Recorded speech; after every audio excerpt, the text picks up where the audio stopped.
நோமா சோத்திரம் சோத்திரம் சோத்திரம். கர்த்தர் நல்லவர், அவர் கிருபை என்றுமுள்ளது. அவர் கிருபையில் தான் இன்றைக்கு நாம் ஜீவனோடு இருக்கிறோம். ஆமென் ஆமென். கர்த்தர் நல்லவர். எஸ்ஸப்பா, அடிமையை தாழ்த்துக்கிறேன். பேசுகிற வார்த்தை நேராக இருக்கணும்.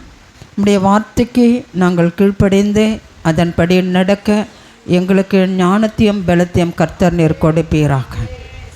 எங்கள் துக்கங்கள் சந்தோஷமாக மாறட்டும். அல்லேலூயா. கர்த்தர் நல்லவர். ஏன்னு சொன்னால் தேவன் அறிவார். இருதயங்களை யார் அறியுறதுன்னு சொன்னால் தேவன் அறிவார். ஒவ்வொருத்தருடைய இருதயமும் ஆண்டவருக்கு மட்டும்தான் தெரியும், மனுஷனுக்கு தெரியாது. அவங்கவுங்க இருதயம் அவங்கவுங்களுக்கும் ஆண்டவருக்கு மட்டும்தான் தெரியும். அல்லேலூயா. தேவன் அறிவார் என்ற ஒரு வார்த்தைக்கு நாம் எடுத்து வாசிப்போம். எரேமியா 17ஆம் அதிகாரம் 10வது வசனம் சொல்லுகிறது. எரேமியா 17ஆம் அதிகாரம் 10வது வசனம் சொல்லுகிறது,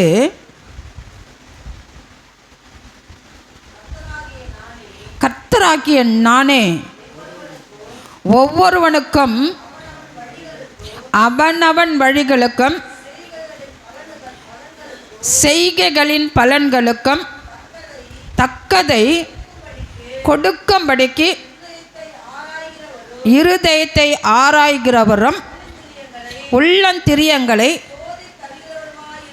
சோதித்து அறிகிறவருமாய் இருக்கிறேன் என்று கர்த்தராகிய நானே ஒவ்வொருவனுக்கும் அவனவன் வழிகளுக்கும் செய்கைகளின் பலனுக்கும் தக்கதை கொடுக்கும்படிக்கு இருதயத்தை ஆராய்கிறவரும் உள்ளந்திரியங்களை சோதித்து அறிகிறவருமாய் இருக்கிறேன் என்று கர்த்தர் சொல்லுகிறார். இருதயத்தை ஆராய்கிறவர் யார் என்று சொன்னால் தேவன். இருதயத்தை அவர் ஆராய்ந்து அறிந்து, அல்லேலூயா, சோதித்து பார்க்கிறவராம். அல்லேலூயா. இருதயத்தை ஆராய்ந்து அதை அறிந்து அப்புறம் சோதிக்கிறாராம். சோதிக்கப்பட்டதான் பொன்னாக துலங்க முடியும். அல்லேலூயா. சோதிக்கப்படாத ஒரு மனிதனால் வாழ முடியாது. கர்த்தர் தான் ஒவ்வொரு மனிதனையும் ஆராய்ந்து அறிந்து சோதிக்கப்பட்ட பிறகு பொன்னாக துலங்க முடியும். அல்லேலூயா. அங்கே வேதம் சொல்லுகிறது, கர்த்தராகிய நானே அப்படின்னு சொன்ன. ஆனால் நானே கர்த்தர். என்னது? நானே கர்த்தர். என்னாலே ஒருவனின் இருதயத்தை பார்க்க முடியும். ஆண்டவர் சொல்கிறார், என்னால் ஒருவனுடைய இருதயத்தை பார்க்க முடியும். நான் ஒருவனின் மனதை சோதிக்கவும் முடியும். என்னால் முடியும். ஆண்டவர் சொல்கிறார், ஒருவனுடைய இருதயத்தை என்னால் பார்க்கவும் முடியும். அவன் இருதயத்தை, அவன் மனசை சோதிக்கவும் என்னால் முடியும். அல்லேலூயா. ஒவ்வொருவனிடமும் என்ன இருக்கிறது, ஒவ்வொருத்தர்கிட்ட அவன் இருதயத்தில் என்ன இருக்கிறது, அல்லேலூயா, என்பதை என்னால் முடிவு செய்ய முடியும். நீ என்ன நினைக்கிற, நீ என்ன முடிவு எடுத்திருக்கிற என்பதை கர்த்தர் அறிந்திருக்கிறார். என்ன செய்ய போகிற உன் இருதயத்தில் என்ன இருக்கிறது என்பதை அவரால் பார்க்க முடியுமா? அல்லேலூயா. அது அங்கே வேதம் சொல்கிறது. அவர்களுக்கு செய்கைகளுக்கு தக்கதாக, அதுதான் அங்கே வேதம் சொல்கிறது. என்னால் முடிவு செய்ய முடியும். என்னால் ஒவ்வொருவருக்கும் அவர்களின் செய்கைகளுக்கு ஏற்ப சரியான கூலியை கொடுக்க என்னால் முடியும். அல்லேலூயா. ஒவ்வொருத்தருடைய இருதயத்துக்கு ஏற்ற மாதிரி கர்த்தர் என்ன செய்வாராம்? கூலி கொடுப்பாராம். நம்ம இதெல்லாம் தெரியாமல் நாம் வாழ்ந்து கொண்டே இருக்கிறோம். ஆண்டவர் நம்மளுடைய இருதயத்துக்கு ஏற்றபடி அவர் நமக்கு கூலி கொடுப்பார் என்று வேதம் சொல்லுகிறது. நான் சொல்லவில்லை, வேதம் உள்ளந்திரியங்களை சோதித்து அறிகிறவரமாக இருக்கிறார். அந்த உள்ளந்திரியங்களை அவர் ஆராய்ந்து சரியான கூலியை கொடுக்க அவரால் மட்டும்தான் முடியும். நம்மை உருவாக்கின தேவன், நம்மை நமக்குள்ள இருதயத்தை வைத்த தேவன், இருதயத்தை சிந்தனைகளையும் அவர் உண்டாக்கின தேவன். அதனால் நம்மளுடைய உள்ளந்திரியங்களை ஆராய்ந்து அறிந்து சோதித்து பார்த்து அதுக்கு தகுந்த கூலியை கர்த்தர் கொடுக்க அவர் வல்லவராக இருக்கிறார். அந்த இருதயம் ஆண்டவரை நோக்கி கூப்பிடும்போது அவர் சந்தோஷப்படுவாராம். அல்லேலூயா. அவர் என்ன பண்ணுவாராம்? சந்தோஷப்படுவார். அவரை நோக்கி கூப்பிடும்போது அவர் உன்னை பெயர் சொல்லி அழைப்பாராம். என்ன சொல்லி? பெயர் சொல்லி அழைப்பார். சந்தோஷத்தினால் உன்னை பெயர் சொல்லி அழைப்பார். பிறக்கிறதுக்கு முன்னாடி அவர் உன்னை பெயர் சொல்லி அபிஷேகம் பண்ணி, நான் அடிக்கடி சொல்கிற வார்த்தை, பிறப்பதற்கு முன்னாடியே கர்த்தர் உன்னை ஆராய்ந்து உன்னை அறிந்து உனக்கு பெயர் சூட்டி தாயின் கருவுக்குள்ளே அனுப்புகிறார். அல்லேலூயா. அந்த கருவில் நம்ம அபிஷேகம் பண்ணப்பட்டு தான் பூமிக்கு வெளியே வருகிறோம். அல்லேலூயா. உங்களுக்கு எல்லாருக்குமே தெரியும், யாத்திராகமம் 3ஆம் அதிகாரம் 4வது வசனத்திலே சொல்லப்படுகிறது, மோசேயை ஆண்டவர் கூப்பிட்றாரா இல்லையா? யாத்திராகமம் 3ஆம் அதிகாரம் 4வது வசனம், அவன் பார்க்கும்படி கிட்டே வருகிறதை கர்த்தர் கண்டார். முட்செடியின் நடுவிலிருந்து தேவன் அவனை நோக்கி மோசே மோசே என்று கூப்பிட்டார். போதும். அவன் அந்த பொதுருக்குள்ள எதுவோ எரிகிறது என்று பார்த்தானா? பொதுருக்குள்ள. என்னத்துக்குள்ள? பொதுருக்குள்ள. அந்த பொதுரை பற்றி எரிதே என்று சொல்லி அவன் பார்ப்பதற்காக அந்த கிட்டே நெருங்கும் போது ஆண்டவர் பெயர் சொல்லி கூப்பிட்றாரு, மோசே மோசே. என்ன சொல்லி கூப்பிட்றாரு?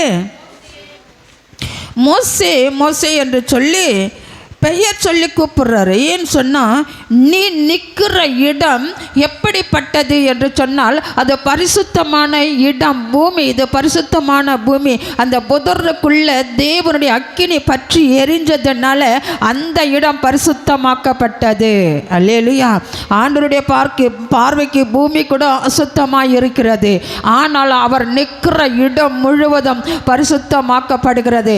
பரிசுத்தமாக இருக்கும்போது மோசையை நோக்கி பார்க்கிறான். எந்த பொதுரில் என்ன இது அதிசயம் நடக்கிறது, எப்படி பற்றி எரிந்து கொண்டிருக்கிறது, என்னதான் பற்றி எரிகிறது, நாம் போய் பார்க்கலாம் என்று பார்க்கும்போது ஆண்டவர் கூப்பிடுறாரு. அந்த அக்கினியிலிருந்து ஒரு சத்தம் கேட்கிறது. அந்த சத்தம் பெயர் சொல்லி அழைக்கிறது, நீ நிற்கிற இடம் பரிசுத்த பூமி. அந்த வார்த்தையை கேட்டவுடனே அவனுக்கு ஒரு பயம் வந்து முக்காடு போட்டு கொள்ளுகிறான். அல்லேலூயா. அப்போ அந்த கர்த்தருக்கு நம்ம பயப்படும் போது நம்மை நாமளே என்ன பண்ணுவோம்? பயந்து போவோம். அல்லேலூயா. அல்லேலூயா. அதிலே யாத்திராகமம் 31வது வசனம் 2லிருந்து 5 வரை வாசிங்க. யாத்திராகமம் 31வது அதிகாரம் 2லிருந்து. நான் யூதாவின் கோத்திரத்தில்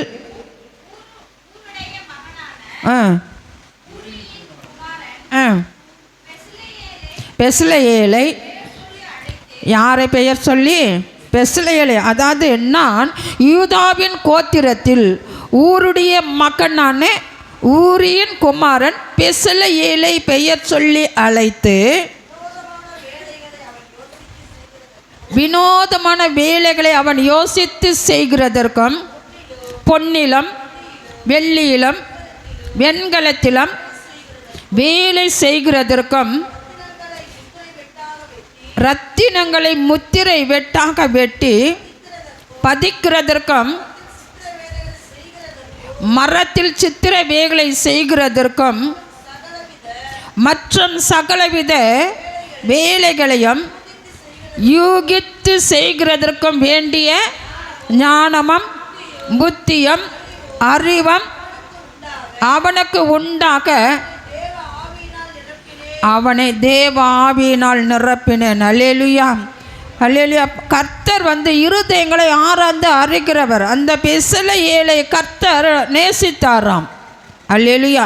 நேசித்தபடினாலே அவன் என்ன செய்தனா, வினோதமான வேலைகளை செய்வதற்கு யோசித்து செய்கிறதற்கு கர்த்தர் அவனுக்கு ஞானத்தை கொடுத்தாராம். அல்லேலூயா. என்ன கொடுத்தாரு? யோசித்து செய்கிறதுக்கு வேண்டிய ஞானமும் புத்தியும் அறிவும் அவனுக்கு உண்டாக்க அவனை தேவ ஆவியினாலே நிரப்பினாராம். தேவ ஆவியானவர் உனக்குள்ள இறங்கிட்டா உனக்கு செய்ய தெரியாத வேலைகளை கூட கர்த்தர் செய்து முடிப்பார். அல்லேலூயா. அல்லேலூயா. பெஸ்லெயேலால் அழகான அணிகளை வெட்டி உருவாக்க முடியும். பெஸ்லெயேல் அழகான அணிகளை அந்த பொன்னினாலும் வெள்ளியினாலும் மரத்தினாலும் அதை வெட்டி உருவாக்க அவனால் முடியுமா? அல்லேலூயா. மறை வேலைகளிலும் அவன் கை தேர்ந்தவன். மரத்து வேலை செய்கிறதுல அவன் கை எல்லாவற்றிலும் தேறினதாம். அல்லேலூயா. அப்போ பாருங்கள், எல்லாவற்றிலும் அவன் எல்லா விதமான வேலைகளும் செய்யவும் ஆற்றல் மிக்கவனாம். அல்லேலூயா. அவன் எப்படி மிற்றவன்? ஆற்றல், திறமை உள்ளவன். ஏன் திறமை உள்ளனா? தேவ ஆவியினால் நிரப்பப்பட்டதனால அவன் எல்லா விதத்திலும் யூகித்து யோசித்து ஒவ்வொரு வேலையும் அவன் செய்கிறதுனால அவன் ஆற்றல் பெற்றவனாக இருக்கிறான் என்று வேதம் சொல்லுகிறது. அல்லேலூயா. நம்ம எந்த காரியம் செய்தாலும், ஒரு சின்ன காரியம் செய்தாலும் தேவனுக்கு முன்பாக அறிவிக்க வேண்டும். அதை அறிவித்து பிறகு நம்ம அந்த காரியத்தை செய்வோமானால் அது சக்ஸஸ்ஃபுல்லாக்க முடியும். அல்லேலூயா. அல்லேலூயா. கர்த்தர் நல்லவர். என்ன அவர் பெயர் சொல்லி அழைக்க, பெசல ஏழை அவர் பெயர் சொல்லி அழைக்கிறாருன்னா அவர் ரொம்ப நேசித்தாராம் அவனை. அவரை ரொம்ப நேசித்ததுனால புத்தியும் ஞானமும் அறிவும் கொடுத்து எல்லாவற்றிலும் தேறினவனாக கர்த்தர் அவனை உயர்த்தினார். உங்களையும் கர்த்தர் உயர்த்த அவர் வல்லவராய் இருக்கிறார். சோதிக்கப்படுகிற மனுஷன் பாக்கியவான். என்ன இருதயங்களும் ஆராய்ந்து அறிந்து சோதிக்கிறவர். அல்லேலூயா. அதனால் கர்த்தர் ஒவ்வொருவரையும் அவர் அழைக்கிற தேவனாய் இருக்கிறார். அல்லேலூயா. அல்லேலூயா. யாத்திராகமம் 33ஆம் அதிகாரம் 12வது வசனம் சொல்லுகிறது. யாத்திராகமம் 33:12. மோசே கர்த்தரை நோக்கி, தேவரீர் இந்த ஜனங்களை அழைத்து கொண்டு போ என்று சொன்னீர். ஆகிலும் என்னோடு கூட இன்னாரை அனுப்புவேன் என்பதை எனக்கு நீர் அறிவிக்கவில்லை என்றாலும் உன்னை பெயர் சொல்லி அழைத்து அறிந்திருக்கிறேன் என்றும் என் கண்களில் உனக்கு கிருபை கிடைத்தது என்றும் தேவரீர் சொன்னது உண்டே. அவன் சொல்கிறான், கர்த்தரை நோக்கி, தேவரீர் இந்த ஜனங்களை அழைத்து கொண்டு போய் என்று சொன்னீரே, ஆனாலும் என் கூட யார் அனுப்ப போகிறேன்னு சொல்லலையே. அல்லேலூயா. அல்லேலூயா. எனக்கு நீர் அறிவிக்கவில்லை என்றாலும் உன்னை பெயர் சொல்லி அழைத்து அறிந்திருக்கிறேன் என்றும் என் கண்களில் உனக்கு கிருபை கிடைத்தது என்றும் தேவரீர் சொன்னது உண்டு. நான் உன்னை பெயர் சொல்லி அழைத்திருக்கிறேன். ஏன்னா நீ எனக்கு ரொம்ப பிடிக்கும், நான் உன்னை ரொம்ப நேசிக்கிறேன், உண்மையில் நான் ரொம்ப சந்தோஷமாக இருக்கிறேன், நீ இந்த காரியத்தை செய்வேன்னு சொல்லி நான் உன்னை அழைத்திருக்கிறேன் என்று கர்த்தர் சொல்லுகிறார். அல்லேலூயா. அல்லேலூயா. 17வது வசனம் சொல்லுகிறது, அப்போது கர்த்தர் மோசேயை நோக்கி, நீ சொன்ன இந்த வார்த்தையின்படியே செய்வேன், என் கண்களில் உமக்கு கிருபை கிடைத்தது, உன்னை பெயர் சொல்லி அழைத்து அறிந்திருக்கிறேன் என்றார். ஏன் சொன்ன, என்ன கூட இன்னாரை அனுப்புவேன் என்று சொல்லலையே. உம்முடைய கண்களில் இப்போது எனக்கு கிருபை கிடைத்ததனால் நான் உம்மை அறிவதற்கும் உம்முடைய கண்களில் எனக்கு கிருபை கிடைப்பதற்கும் உம்முடைய வழியை எனக்கு அறிவியும், இந்த ஜாதி உம்முடைய ஜனம் என்று நினைத்தருளம் அப்படின்னு சொல்கிறான். நீ இந்த மக்களை கூட்டி கொண்டு போன்னு சொல்லிட்டீங்க, யாரும் இட்டுன்னு போக மாட்டேன்னு சொல்லிட்டீங்க, ஆனால் எனக்கு வழியை காட்ட வேண்டும். நான் இந்த ஜனங்களை நடத்தி கொண்டு போவதற்கு எனக்கு என்ன செய்ய வேண்டும்? எனக்கு வழி காட்டுங்க, வழி காட்டுங்க ஆண்டவரை. அப்போ ஆண்டவர் சொல்லி, என் சமூகம் உனக்கு முன்னாடி போகும். ஒரு காரியத்தில் நம்ம செய்ய முடியாமல் நம்ம தவித்து கொண்டு இருக்கலாம், யோசித்து கொண்டு இருக்கலாம். ஆண்டவர் சமூகத்தில் அவன் மோசே கேட்குறான், எனக்கு நீங்கள் உம்முடைய கண்களில் எனக்கு என்ன வேண்டும்? கிருபை கிடைக்கணும் ஆண்டவரை, உம்முடைய வழியை எனக்கு நீ அறிவிக்க வேண்டும், நீர் உம்முடைய கண்களில் எனக்கு கிருபை வேணும், உம்முடைய வழியை எனக்கு காட்டுங்க, உம்முடைய பாதையில் நான் நடக்க வேண்டும் என்று சொன்னால் எனக்கு ஞானத்தையும் அறிவியும் கிருபையும் எனக்கு கிடைக்கணும். அல்லேலூயா. ஆண்டவர்கிட்ட இருந்து அந்த கிருபை பெற்றுக்கொண்டாதான் ஆண்டவருடைய பாதையிலே நம்மளால் நடக்க முடியும். அப்போ தான் ஆண்டவர் சொல்கிறாரு, அதற்கு அவர் என் சமூகம் உனக்கு முன்பாக சொல்லும், என் சமூகம் உன் முன்பாக சொல்லும், நான் உனக்கு இளைப்பாறுதல் தருவேன் என்றார். உன் இருதயத்தில் நான் சமாதானத்தை கொடுப்பேன். நீ எந்த பாரத்தோடு இருக்கிறாயோ நான் அறியேன். தேவன் இருதயங்களை ஆராய்ந்து அறிந்து சோதிக்கிறவர் இருதயத்தை பார்த்து சொல்கிறார், இன்றைக்கு உனக்கு சமாதானத்தை நான் தருவேன், எனக்கு முன்பாக உன் சமூகம் செல்லும், பயப்படாத. ஆண்டவர் சொல்கிறார் மோசேயை பார்த்து, நீ பயப்படாதே, எனக்கு நீ கீழ்ப்படுகிறபடியினாலே என் சமூகம், என்னை நோக்கி நீ கூப்பிட்டதுனால என் சமூகம் உனக்கு முன்னாடி போக்கும். அல்லேலூயா. தைரியமாயிரு. அல்லேலூயா. அப்போ தான் அந்த மோசே, அப்போது கர்த்தர் மோசேயை பார்த்து நோக்கி சொல்கிறார், நீ சொன்ன இந்த வார்த்தையின்படியே செய்வேன், என் கண்களில் உனக்கு கிருபை கிடைத்தது, உன்னை நான் பெயர் சொல்லி அழைத்து அறிந்திருக்கிறேன். மோசேயை பார்த்து சொல்கிறாரு, உன் பெயரை சொல்லி நான் அழைத்து உன்னை நான் தெரிந்து கொண்டிருக்கிறேன், நீர் எனக்கு பிடிச்சதுனால உன்னை நான் தேர்ந்தெடுத்தேன் என்று கர்த்தர் சொல்லுகிறார். உன்னை நான் தெரிந்து கொண்டேன், அதனால் என் சமூகம் உனக்கு முன்னாடி போகும், நீ கேட்டுக்கொண்டபடியே என் கண்களில் உனக்கு கிருபை கிடைத்தது. கர்த்தருடைய கிருபை இருந்தால் தாங்க எல்லாவற்றிலும் நம்ம ஜெயிக்க முடியும். அல்லேலூயா. கிருபை இல்லைன்னா நம்மளுக்கு ஜெயம் வராது. ஆமென். அவர் பெயர் சொல்லி அழைக்கிறாருன்னா காரணம் இல்லாமல் பெயர் சொல்லி அழைக்க மாட்டார். சாமுவேலை கூட அழைக்கிறாரு பெயர் சொல்லி. ஆனாலும் சாமுவேல் ஏலியை குறித்து அந்த குடும்பத்தை குறித்து சொல்வதற்காக பெயர் சொல்லி அழைத்தார். அல்லேலூயா. ஏசாயா 43 அதிகாரம் 1வது வசனம் இப்படியா சொல்லுகிறது. ஏசாயா 43 1வது வசனம் சொல்லுகிறது, இப்போதும் யாக்கோபே உன்னை சிருஷ்டித்தவரும் இஸ்ரவேலை உன்னை உருவாக்கினவருமாகிய கர்த்தர் சொல்லுகிறதாவது, பயப்படாதே, உன்னை மீட்டு கொண்டேன், உன்னை பெயர் சொல்லி அழைத்தேன், நீ எனக்கு சொந்தமானவன். ஆண்டவர் சொல்கிறாரு, இப்போது யாக்கோப்பே உன்னை உருவாக்கினவ கர்த்தர் நான், இஸ்ரவேலை உன்னை சிருஷ்டித்தவர் என்று சொன்னால் ஜீவனை கொடுத்தவர். உருவாக்குறுதல் என்றால் கர்த்தர் நம்மளை உருவாக்குகிறது. அல்லேலூயா. சிருஷ்டிப்பு வேறு, உருவாக்குவது வேறு. அல்லேலூயா.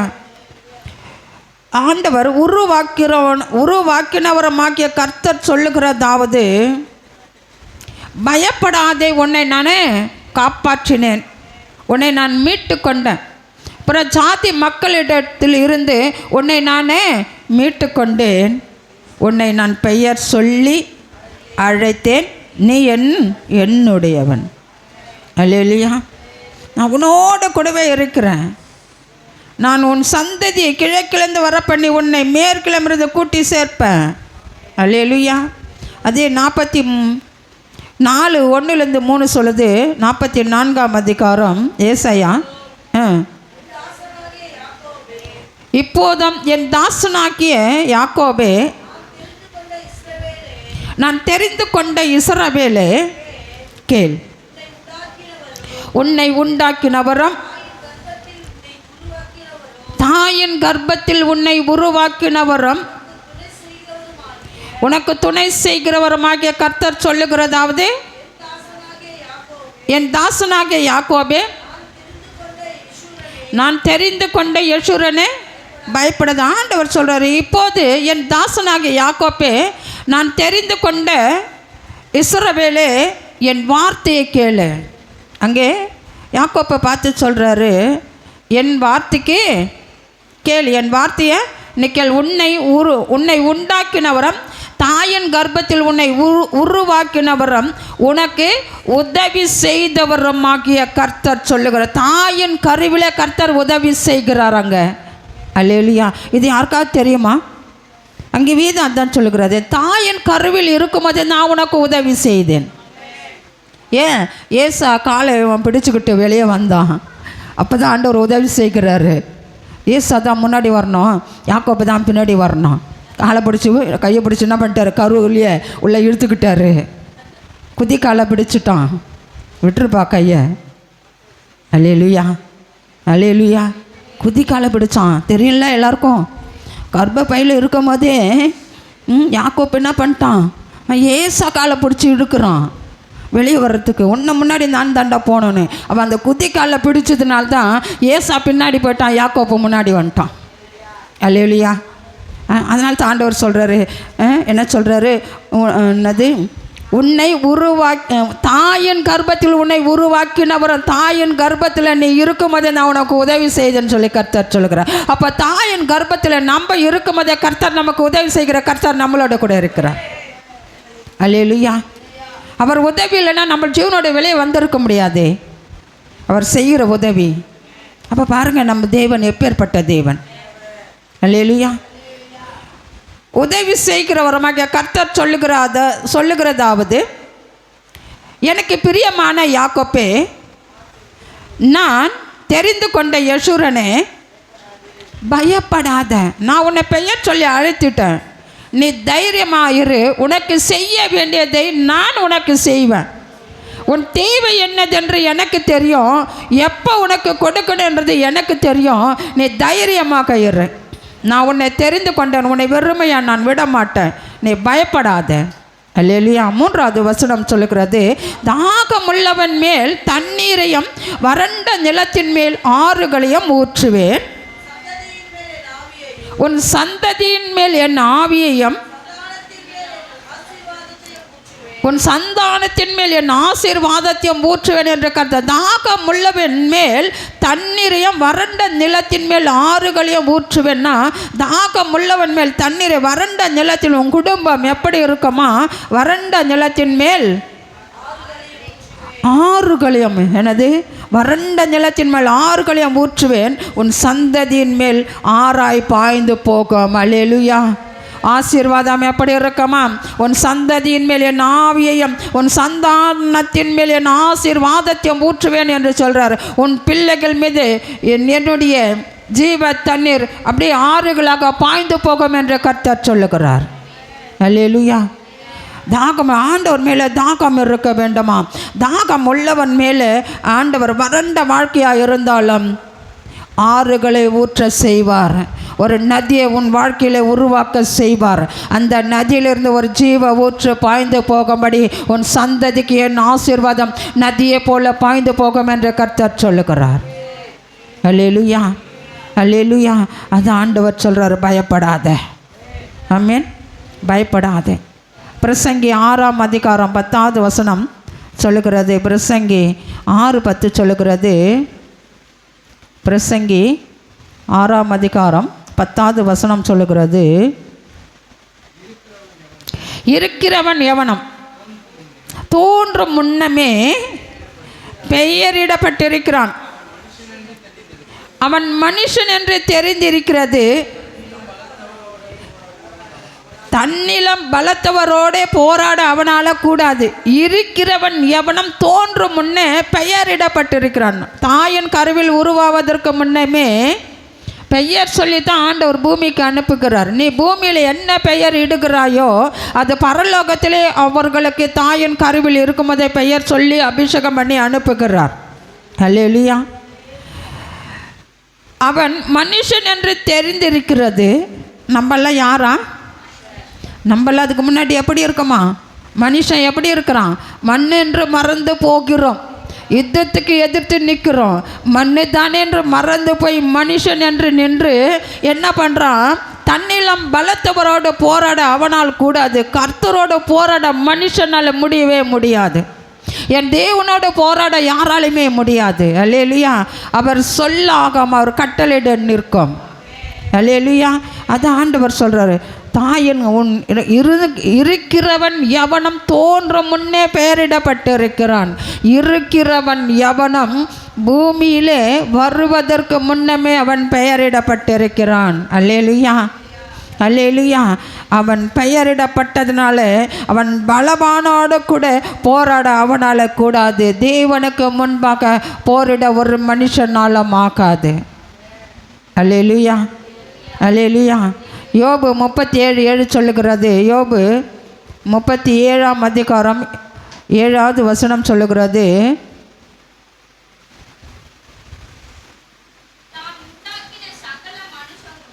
தாம் உண்டாக்கின சகல மனுஷரும் தம்மை அறியும்படிக்கு அவர் சகல மனுஷருடைய கையும் முத்தரித்து தாம் உண்டாக்கின சகல மனுஷரையும் தம்மை அறியும்படிக்கு அவர் சகல மனுஷருடைய கையம் என்ன பண்ணுறாரா? முத்திரித்து போடுகிறாராம். அவர் உண்டாக்கின சகல மனுஷரையும் அறிந்து கொள்ளும்படி மற்ற மனுஷருக்கும் நமக்கும் வித்தியாசத்தை கர்த்தர் காண்பிக்க அவர் வல்லவராய் இருக்கிறார். அல்லேலூயா, அல்லேலூயா. ஏன்னு சொன்னால் மனுஷருடைய கைக்கு முத்தரித்து போடுகிறார். ஆமென். அவர் நம்மளை உருவாக்கின தேவன். அல்லேலூயா. ஏன்னு சொன்னால் ஒரே ஒரு வசனம் சொல்லி முடிச்சிடலாம். அப்போஸ்தலர் 9ஆம் அதிகாரம் முத்தரித்திருக்கிறாரு அப்படின்னா, ஐயோ அது சகையை பார்த்துக்கிட்டு ஆண்டவர் சொல்கிறாரு, சகையவே இறங்கி வா, இன்றைக்கு நான் உன் வீட்டுக்கு வரப்போகிறேன்னு சொல்கிறாரு. ஏன்னா இருதயத்தை ஆராய்ந்து அறிந்து சோதிக்கிறவர். அந்த இருதயத்தை கர்த்தர் பார்த்ததுனால அந்த காட்டாத்தி மரத்தை பார்த்து இறங்கி வான்னு கூப்பிட்றாரு. அவன் இறங்கி வருகிறான். அடுத்தது அப்போஸ்தலர் 9:4 சொல்லப்படுகிறது. அப்போஸ்தலர் 9ஆம் அதிகாரம் 4வது வசனத்தில், அவன் தரையிலே விழுந்தான். அப்பொழுது சவுலே சவுலே நீ ஏன் என்னை துன்பப்படுத்துகிறாய் என்று தன்னோடு சொல்லுகிற ஒரு சத்தம். அவன் தரையிலே குப்புற விழும்போது, சவுலு குப்புற விழும்போது ஒரு சத்தம் ஒன்று கேட்டதாம். அது என்ன சத்தம் என்று சொன்னால், சவுலே சவுலே நீ ஏன் என்னை புண்படுத்துகிற? ஆண்டவர் சொல்கிறாரு, ஆண்டவரே நீ யாரு? என்னை புண்படுத்துகிற இயேசு நானே. அல்லேலூயா. என்னை புண்படுத்துகிற இயேசு நானே. ஏன் என்னை புண்படுத்துகிறாய்? அல்லேலூயா. ஒரு நேரத்தில் நம்ம ஆண்டவரை புண்படுத்துகிறோம். நமக்கு தேவைகள் பாரங்கள் வரும்போது கர்த்தரை நம்ம என்ன செய்கிறோம்? புண்படுத்துகிறோம். ஆண்டவர் சகையை பார்த்து சவுலை பார்த்து ஆண்டவர் சொல்கிறாரு. அதற்கு அவன், ஆண்டவரே நீ யார் என்றான். அதற்கு கர்த்தர், நீ என்னை புண்படுத்துகிற இயேசு நான். நீ யாரை புண்படுத்துகிற? என்ன தான் நீ பூமியில் புண்படுத்தி கொண்டு இருக்கிற? என்ன ஆண்டவர் பிள்ளைகளுக்கு விரோதமாக அவன் எழும்பினதுனால ஆண்டவர் சொல்கிறாரு, என்னை புண்படுத்துகிற இயேசு நானே. அந்த சத்தத்தை அவன் கேட்டு பயந்து போய் கேட்குற, ஆண்டவரே நான் என்ன செய்ய வேண்டும்? அல்லேலூயா. அப்போ அடுத்த வசனம் சொல்லுது, அவன் நடுங்கி திகைத்து, ஆண்டவரே நான் என்ன? அவன் அந்த சத்தத்தை கேட்டவுடனே அவன் பயம் நடுங்கி போய், ஆண்டவரே நான் என்ன செய்ய வேண்டும்? நீ இயேசு என்னப்பா, நான் என்ன செய்ய நீர் சித்தமாக இருக்கிறீர், நான் என்ன செய்ய வேண்டும்? அதற்கு கர்த்தர், நீ எழுந்து பட்டணத்துக்குள்ளே போ. போதும், ஆண்டவர் சொல்கிறாரு, நீ எழுந்து பட்டணத்துக்கு போ, நீ என்ன செய்யணும் என்பது அங்கே சொல்லப்படும். ஒரு காரியத்துக்காக அவன் ஒரு காரியத்துக்காக போனான். என்ன காரியத்துக்காக? பிள்ளைகளை, இஸ்ரவேல் பிள்ளைகளை, ஆண்டவருடைய பிள்ளைகளை கொலை செய்வதற்காக 3 பேரை கூட்டிகிட்டு போனான். ஆனாலும் கர்த்தர் தரிசனமானார். அக்கினி மயமாக தரிசனமானதுனால அவன் பார்வை இழந்து கூப்பிடுகிறார், சவுலே சவுலே ஏன் என்னை துன்பப்படுத்துகிறாய்? ஏன் என்னை புண்படுத்துகிறாய்? நீ ஏன் என்னை புண்படுத்துகிறாய்? புண்படுத்துகிற இயேசு நானே. என்னை புண்படுத்துகிற இயேசு நானே. அப்போ அவன் பயந்து போனானா? யாராவது ஆண்டவர் சத்தத்தை கேட்டு பயந்து இருக்கிறீங்களா? பயந்து இருக்க மாட்டீங்க. ஏன்னா ஆண்டவர் கூப்பிட்டு சத்தத்தை கேட்டிருந்தா தானே பயம் வரும். யாராவது கேட்டிருக்கீங்களா?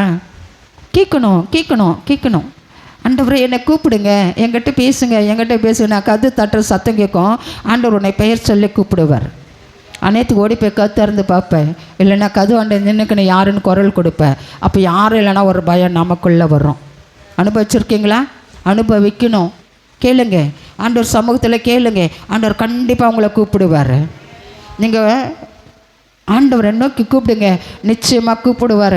1 மணிக்கு கூப்பிடுவார், 3 மணிக்கு கூப்பிடுவார், 4 மணிக்கு கூப்பிடுவார், 12 மணிக்கு கூப்பிடுவார். அவருடைய சத்தம் மெல்லிய ஒரு சத்தம், இல்லைன்னா யாரோ வந்து கூப்பிடுற மாதிரி ஒரு சத்தம் கேட்கும். அல்லேலூயா. சவுலை கர்த்தர் கூப்பிட்டு, நீ போ, நீ என்ன செய்யணும் என்பதை அங்கே உனக்கு சொல்லப்படும். அல்லேலூயா. முழங்கால் படியிடுவோமா? ஆண்டவரே, நாங்கள் என்ன செய்ய நீர் சித்தமாக இருக்கிறீர், எங்களுக்கு நீங்கள் சொல்லி கொடுங்கப்பா. இதுவரை நாங்கள் உம்மை அறியாது இருந்தோம், உம்மை தேடாமல் இருந்தோம், உம்மை தெரிந்திருந்தோம், உம்மை புரிந்து கொள்ளாமல் இருந்தோம். எப்படி சொல்லி பாடுவது, எப்படி சொல்லி துதிப்பது எங்களுக்கு தெரியாது. எங்கள் மீது நீ மனம் இறங்கும்படியாக நாங்கள் செபிக்கிறோம். எங்களுக்காக பாடுபட்டு, எங்களுக்காக நொறுக்கப்பட்டு, எங்களுக்காக உம்முடைய இரத்தத்தை ஊற்றி இருக்கிறீர. நாங்கள் என்ன சொல்லி பாடுறது ஆண்டவரை? எங்கள் மீது மனம் இறங்க முடியாது நான் செபிக்கிறேன். எங்களுக்கு சமாதானத்தை கர்த்தர் நீர் கொடுக்க முடியாது நான் செபிக்கிறேன். எங்களை பெயர் சொல்லி அறிந்த கர்த்தர் நீர் ஆண்டவரை. தாயின் கருவில் இருக்கும் போதே ஆண்டவரே எங்களை அழைத்த தேவன் நீங்கப்பா. உடைய கரம் எங்களை இப்போது தொடட்டும், உடைய கரம் எங்களை தொடட்டும் ஆண்டவரை, உடைய கரம் எங்களை தொடட்டும் ஆண்டவரை. நீங்கள் எங்களோட கூட இருக்க முடியாது நான் செபிக்கிறேன்.